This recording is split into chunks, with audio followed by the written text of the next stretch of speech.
Hello friends, welcome back to my channel learn with Moumita. বন্ধুরা, আজকের ভিডিওতে আমি তোমাদেরকে দেখাবো যে তোমার স্বনির্ভর দলের আরএফের টাকা পাওয়ার যে ফর্ম ফিল আপ হয়, সেই আরএফের টাকা পাওয়ার যে ফর্ম ফিল আপ, সেই ফর্ম ফিল আপের জন্যে আবেদন বা মিটিংটা কীভাবে লিখবে।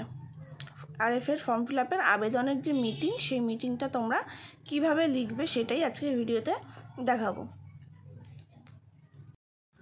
তো বন্ধুরা, প্রথমে এখানে তোমরা সবাই জানো স্বনির্ভর দলের নাম লিখতে হয়, গ্রামের নাম লিখতে হয়, সময় লিখতে হয়, আর স্থান লিখতে হয়, আর তারিখ লিখতে হয়।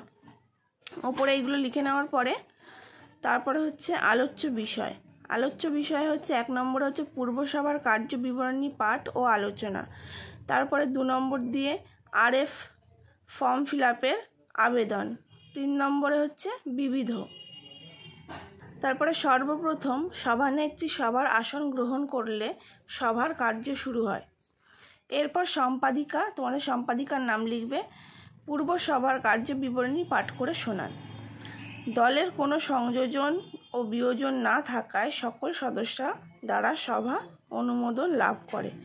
এরপর সভানেত্রী সকল সদস্যকে জানান যে আমাদের স্বনির্ভর দল, এবং তোমাদের যে স্বনির্ভর দলের নামটা আছে সেই স্বনির্ভর দলের নামটা লিখবে। স্বনির্ভর দল এত সালে গঠন হয়। তোমাদের যে স্বনির্ভর দলটা রয়েছে সেই স্বনির্ভর দলটা যত সালে, মানে যেই সালে গঠন হয়েছে সেই সালটা এখানে লিখবে। তো দলের অ্যাকাউন্ট নম্বর লিখে এই পর্যন্ত দলের সঞ্চয়, তোমাদের যত টাকা সঞ্চয় হয়েছে সেই টাকাটা লিখবে। তারপর লিখবে আমাদের দল এই পর্যন্ত কোনো আরএফ পায়নি, তাই দলের পক্ষ থেকে আরএফ পাওয়ার জন্য ফর্ম ফিল আপের মাধ্যমে আবেদন করা হবে। এই প্রস্তাবে দলের সকল সদস্য সহমত প্রকাশ করেন এবং ফর্ম ফিল আপের সিদ্ধান্ত নেন। এইভাবে দীর্ঘক্ষণ আলোচনা হওয়ার পর সর্বসম্মতিক্রমে সিদ্ধান্ত গ্রহণ করা হলো যে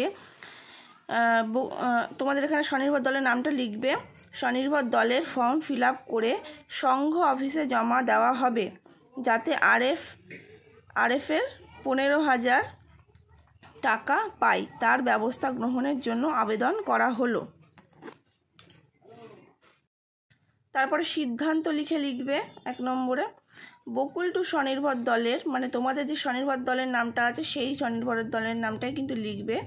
পক্ষ থেকে এসবি অ্যাকাউন্ট নাম্বারটা লিখে এসবি অ্যাকাউন্টে আরএফ পাওয়ার জন্য আবেদন করা হলো।